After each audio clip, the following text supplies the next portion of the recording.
Dans ce journal, nous parlerons des obsèques du commandant Ibrahim Idé, décédé lors d'une attaque du groupe terroriste Boko Haram dans la région de Difa.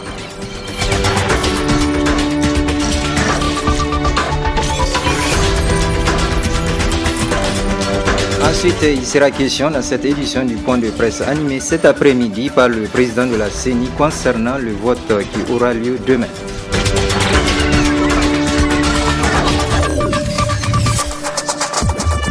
Mesdames, Messieurs, bonsoir. Bienvenue dans cette édition d'information. Obsèque ce matin du commandant Ibrahim Idé, décédé suite à une attaque du groupe terroriste Boko Haram dans la région de Difa. L'oraison funèbre a été présidée par le président de la République en présence des officiers des forces de défense. Compte rendu Michel Deji et Sadoumi. Né le 8 mai 1959 à Agadez, le chef d'escadron Ibrahim Idé a incorporé les forces armées nigériennes en 1977 pour 2 ans comme appelé. Et ce sera ainsi le début d'une carrière au service de la nation qui le conduira jusqu'au sacrifice ultime.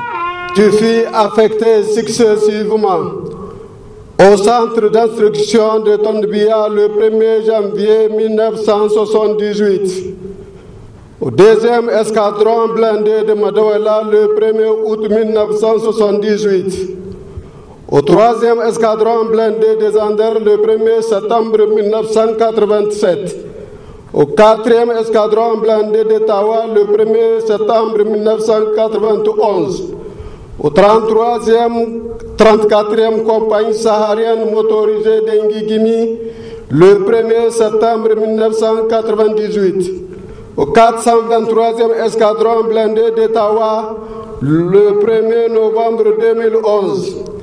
En mission dans le bassin du lac Tchad, tu décèdes le 17 mars 2016 à Difa des suites de tes blessures lors de l'attaque du poste militaire de reconnaissance de Bosso par des éléments de Boko Haram. Volontaire pour faire partie de tous les détachements mis en place pour ramener la paix, discret et fier. Tu étais patient et on sentait en toi la fierté de servir ton pays. Chef d'escadron Ibrahima Idé, tu nous quittes pendant une opération dans le bassin du lac Tchad. Tu étais marié et père de 8 enfants. Tu nous dévances, mais tu resteras à jamais dans nos cœurs.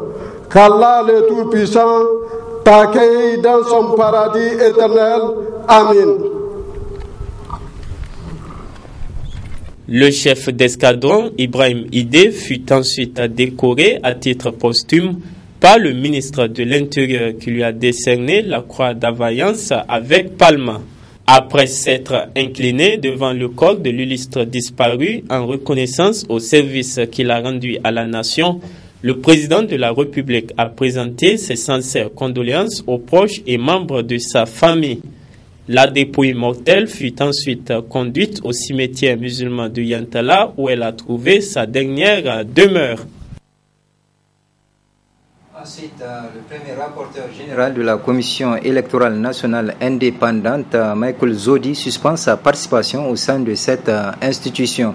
Une décision qui intervient à quelques heures du second tour de la présidentielle. Je vous propose de suivre Michael Zodi sur les raisons qui l'ont poussé à prendre sa décision. J'ai mentionné ma suspension, je suspends toute activité au sein de la Commission électorale nationale indépendante CENI parce que j'ai constaté un certain nombre de faits. Premièrement, vous vous rappelez que par rapport à l'arrêté autorisant le vote par témoignage, la société civile avait boudé. Effectivement, nous avons réfléchi pour encadrer cet arrêté-là. Mais cette fois-ci, avec le retrait effectivement de la COPA, la CENI est en train de prendre des dispositions. Un arrêté est signé par le président de la CENI pour pouvoir, au poste vacant de l'opposition, alors que la loi est claire à son article 48 et 46 effectivement qui parle de bureau de vote. Le bureau de vote doit refléter la configuration politique, c'est-à-dire les partis politiques en compétition. Si le candidat chaque candidat doit être représenté dans le bureau de vote et le bureau de vote, les membres du bureau de vote sont constitués par les représentants des candidats. Mais la loi est claire, la loi n'est pas miette. Donc effectivement le président de la CENI a fait usage de l'article 2 de la loi qui donne donne à la CENI l'autorisation de prendre toute disposition pour le déroulement de ces scrutins. Alors que ici, la loi est précise par rapport à cette question. Donc la loi dit que chaque candidat devrait, soit si par exemple le candidat Issoufou a la présence du bureau de vote, c'est au candidat Hamamoud d'avoir le secrétaire du bureau de vote. Maintenant, la loi va loin d'ailleurs. Quand on constate que les représentants de l'opposition ne sont pas là, effectivement, le président ou bien le secrétaire qui est de l'autre bord peut pouvoir en ce moment au poste. C'est-à-dire les électeurs qui sont là, il peut désigner quelqu'un pour le nommer secrétaire ou bien il prend la présence ou bien si c'est le président, il nomme. Donc ainsi de suite. Donc ça ne devrait pas poser de problème du point de vue de la loi. Mais très malheureusement, effectivement, le bureau de la CENI a pris un arrêté pour pouvoir à ce poste. Le président de la CENI, Boubé Ibrahim, a animé cet après-midi un point de presse relativement aux mesures qui ont été prises pour le bon déroulement du second tour de l'élection présidentielle. Nasser Antoufou, Ibrahim Abdou pour le résumé. Comme à l'accoutumée, à cette veille du scrutin pour le second tour de l'élection présidentielle, la Commission électorale nationale indépendante CENI a été face à la presse pour informer l'opinion nationale et internationale que tout est fin prêt pour un bon déroulement de ce scrutin où les Nigériens auront à choisir un président de la République qui conduira la destinée du Niger pour un mandat de 5 ans. La CENI, conformément à sa mission, a pris toutes les mesures nécessaires pour le bon déroulement du deuxième tour de l'élection présidentielle. Pour rappel, j'avais déjà évoqué sur la base de constats faits par l'ensemble des acteurs nationaux et internationaux lors du premier tour que la CENI a pris les dispositions conséquentes en vue de pallier aux insuffisances. C'est ainsi que nous avons revu le plan logistique avec la possibilité d'avoir une traçabilité du matériel et documents électoraux de l'OPVN jusqu'au niveau du bureau de vote. Le remplacement des présidents de commissions électorales locales dont le travail n'a pas été satisfaisant.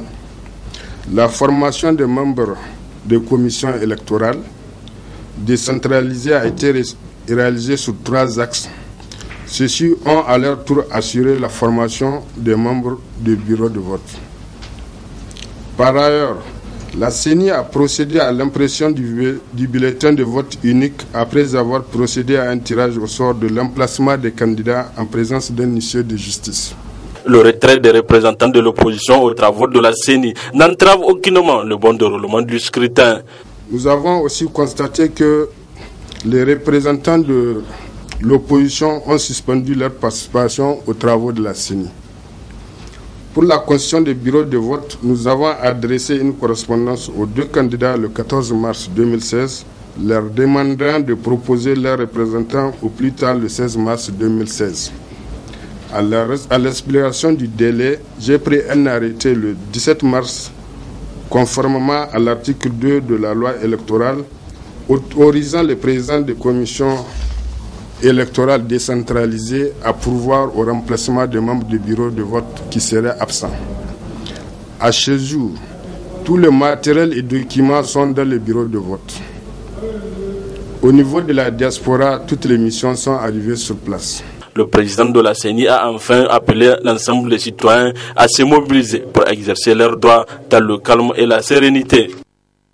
Le REPAD a demandé aux représentants de la société civile de suspendre leur activité à la CENI. Réaction du coordonnateur du REPAD, Abdoulaye Seydou.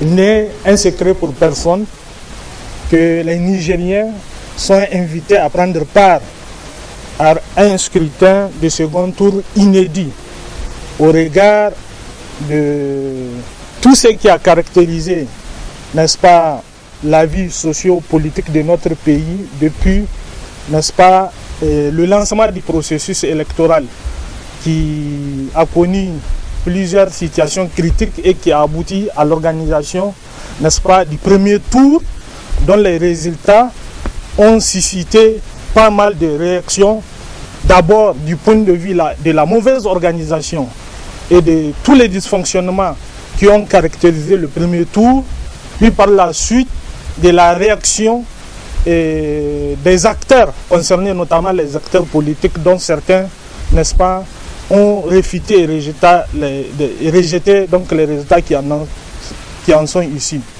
Aujourd'hui, il y a une grave crise politique qui sévit notre pays, parce que les deux candidats qui sont arrivés au second tour, et une partie, et donc l'opposition politique qui soutient un des candidats, a décidé de ne pas prendre part au scrutin et de ne pas reconnaître les institutions, d'abord les résultats qui seront issus du scrutin de demain et des institutions qui en seront ici. C'est une situation du déjà vu par les Nigériens en 1996, qui a connu son aboutissement malheureux en 1999, avec un coup d'État et l'assassinat d'un chef d'État en exercice. Puis le second cas, c'est celui de 2009, où à l'époque aussi l'opposition politique avait refusé de reconnaître les autorités qui sont issues, qui ont été consacrées par l'avènement de la 6e République. Aujourd'hui, notre situation est pratiquement, notre pays est pratiquement dans la même situation. Face à ça, la société civile, qui doit absolument jouer le rôle de sentinelle et de veille, n'est-ce pas, démocratique, a lancé un appel à son représentant pour que cette société civile qu'il représente n'ait pas une responsabilité dans ce qui va caractériser le scrutin de demain et les conséquences qui vont en suivre. L'Observatoire nigérien des élections démocratiques ONED a rendu public ce matin une déclaration pour attirer l'attention des médias à quelques heures du second tour de l'élection présidentielle contre Nafissa Zakou et Soumaïla Abdoulaye. C'est dans le but d'attirer l'attention des médias et acteurs culturels pour un climat apaisé dans notre pays à quelques heures du deuxième tour de l'élection présidentielle que l'Observatoire nigérien des élections démocratiques ONED a rendu public cette déclaration. Le rôle des médias et des acteurs culturels devient de plus en plus sérieux et exige de la part de tous de mettre à la disposition des populations de notre pays des informations vérifiées sur la base des faits réels et vérifiables, et non des supputations, des suppositions et des projections diverses de toute nature qui sont de nature à envenimer la situation. Dans le souci d'organiser une élection libre et crédible le 20 mars prochain, l'ONED lance cet appel aux acteurs impliqués.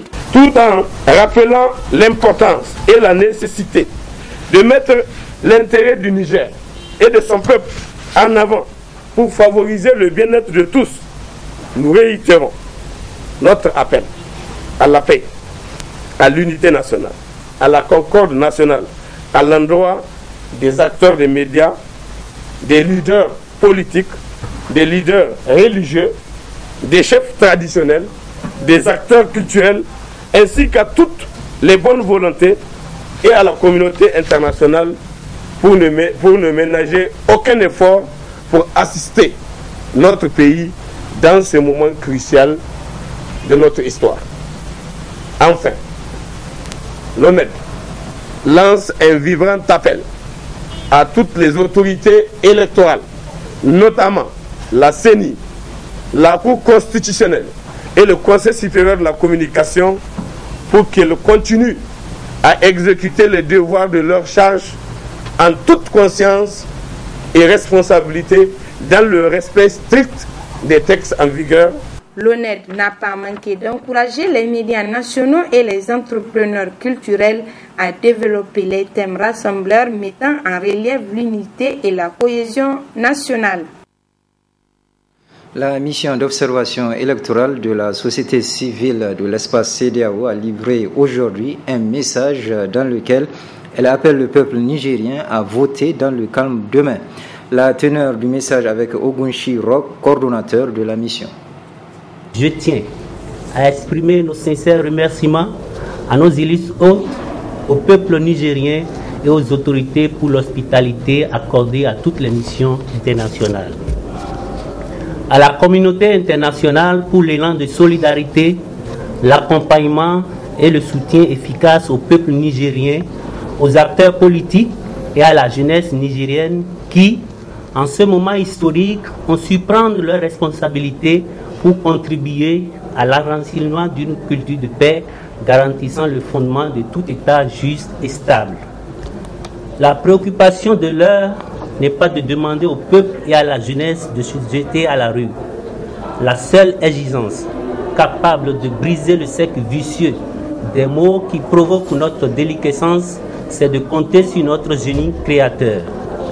Le rôle de la société civile, et notamment nigérienne, s'entend s'inscrire dans une dynamique corrective, constructive et non destructive, et où il se fixe comme objectif de s'affirmer comme un partenaire incontournable de la démocratie. Aussi, nous devons garder à l'esprit qu'il n'y a pas de démocratie viable, possible, que celle animée par des citoyens fiers de leurs droits. La mission d'observation électorale de la société civile africaine de l'espace CEDEAO se félicite du bon déroulement du processus électoral au Niger, conduit par la CENI et la Cour constitutionnelle. La mission d'observation électorale de la société civile africaine de l'espace CEDEAO encourage le peuple nigérien à sortir massivement demain dimanche pour exercer leurs droits dans le calme et la discipline. À présent, nous implorons Allah, le très haut, le tout-puissant et le très miséricordieux, d'accorder au peuple nigérien un vote apaisé dans la sérénité, l'équité et la transparence. Enfin, la mission d'observation électorale de la société civile de l'espace CEDEAO félicite les autorités en charge du processus électoral, la société civile, les leaders des confessions religieuses et la communauté internationale pour leur engagement dans ce processus électoral. La mission d'observation de la CEDEAO, après avoir rencontré les partis membres de la COPA 2016, s'est entretenue par la suite avec les partis non affiliés. Compte rendu Ousmane Sidikou et Sadou Doumi. À la veille du deuxième tour de l'élection présidentielle au Niger, la mission d'observateur au titre de la CEDEAO, la Commission économique des États de l'Afrique de l'Ouest, poursuit sa série de rencontres avec les acteurs politiques de tous bords. L'honneur échoit aux partis non affiliés. Nous avons eu une rencontre fructueuse avec les membres des partis non affiliés. Comme nous avons aussi rencontré d'autres acteurs politiques dans ce pays, nous saisissons cette occasion pour lancer encore un appel à tous les leaders politiques pour un climat apaisé. Une mission d'observateur qui intervient dans le processus électoral à un moment où certains des acteurs le boycottent. Dans ce pays, il y a des leaders politiques qui sont très expérimentés et qui sont matures.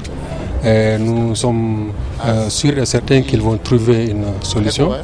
Et la CEDEAO est là pour soutenir le processus dans le cadre de son protocole sur la démocratie et la bonne gouvernance. Et nous n'avons rien à craindre que les leaders vont trouver une solution dans ce cadre-là. Sans embâche dans leur prise de position, pour ces non-affiliés, la classe politique dans son ensemble doit privilégier le seul intérêt qui vaille, celui du Niger. Nous avons évoqué les difficultés rencontrées. Nous avons envisagé des pistes de solutions. Ces pistes passent forcément par le dialogue. Comme vous le savez, nous nous sommes inscrits dans cette logique. Nous savons que le droit a été piétiné. Aujourd'hui, ce qui importe, c'est l'intérêt de la nation nigérienne.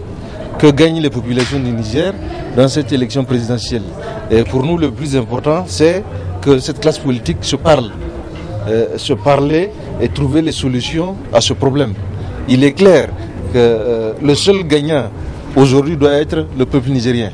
Sur fond de divergences politiques, interviendra donc ce deuxième tour de l'élection présidentielle, dont le vœu émis est qu'elle soit apaisée. Une conférence de presse a été animée à l'ambassade de Turquie dans notre pays relativement aux bourses octroyées par la Turquie pour l'année académique 2016-2017, ainsi que les modalités pour leur obtention. Ousmane Sidikou et Aboubakar Souley pour le compte-rendu. C'est un véritable cadre d'échange, mais aussi de partage d'informations à travers cette conférence de presse. Au titre de l'année académique 2015-2016, les bourses de Turquie pour les programmes licence, master, doctorat au profit des étudiants nigériens. La Turquie, grâce à la labellisation en 2011 des bourses de Turquie par la présidence des Turcs à l'étranger et des communautés affiliées, a vu le nombre des demandes considérablement augmenter de 2012 à 2015 pour atteindre 95 000 demandes venant de 182 pays à travers le monde. En ce qui concerne le Niger, il y avait pour l'année académique 2015-2016 40 demandes et 28 étudiantes passèrent l'interview. À l'issue de l'interview, 26 étudiants sont allés en Turquie pour suivre leur formation comme suit. 11 pour la licence, 6 pour le master et 11 pour le doctorat. Ce chiffre porte à environ 100 étudiants nigériens en Turquie pour l'instant. Maître d'ouvrage d'une telle initiative, la plateforme de la jeunesse Turquie-Niger, guidée par plusieurs motivations. La plateforme de la jeunesse nigéro-turque est une organisation de jeunesse qui vise essentiellement à contribuer à la promotion de la coopération fraternelle entre la Turquie et le Niger, notamment à travers 4 niveaux. Le premier niveau, c'est de contribuer à faire en sorte que la coopération puisse être bénéfique à la jeunesse. Le deuxième niveau, c'est de faire en sorte qu'il y ait un cadre d'échange et de partage d'expérience entre les jeunes du Niger et de la Turquie. Le troisième niveau, c'est de faire en sorte que tout ce qui peut être opportunité que la Turquie offre à notre pays, que nous puissions vulgariser ces opportunités pour que la jeunesse nigérienne puisse se rendre compte et profiter de cela. Et le quatrième niveau d'intervention, c'est effectivement le niveau global du partage entre les jeunes nigériens sur le plan culturel, sportif et dans tous les domaines qui concernent la vie sociale. Aux multiples interrogations, des éclaircissements ont été fournis, suivis d'une démonstration pour y postuler en ligne. Au-delà du partage du savoir, c'est aussi un raffermissement des liens séculaires qui unissent les deux peuples. Le collectif des musulmans de l'arrondissement communal numéro 1 de Niamey a organisé hier une séance de lecture du Saint-Coran pour implorer Dieu de descendre sa miséricorde sur notre pays. Le point dans le reportage qui va suivre. La culture de la paix est un comportement dans notre pays majoritairement musulman. Ainsi, pour consolider cet état de fait, surtout en cette veille d'élection présidentielle deuxième tour, le collectif des musulmans de l'arrondissement communal numéro 1 a organisé une séance de lecture du Saint-Coran dont Oustaz Ilyas Halil donne ici les motivations. Muka tsara wannan karatu ne bisa zaman lahiya da kwanciyar hankali akan nan ne muka kirkan al'umma musulmi maza da mata suka halarta wanga wuri muka karatun Qur'ani muka addu'o bisa wannan kasar tamu Allah ya zama da ita lahiya ba mu haɗin kai da kwanciyar hankali. Nous avons organisé cette session de lecture du Saint-Coran pour demander à Dieu de descendre sa miséricorde sur notre pays, mais aussi pour que notre pays soit épargné par les troubles et que les gens vivent en paix les uns avec les autres.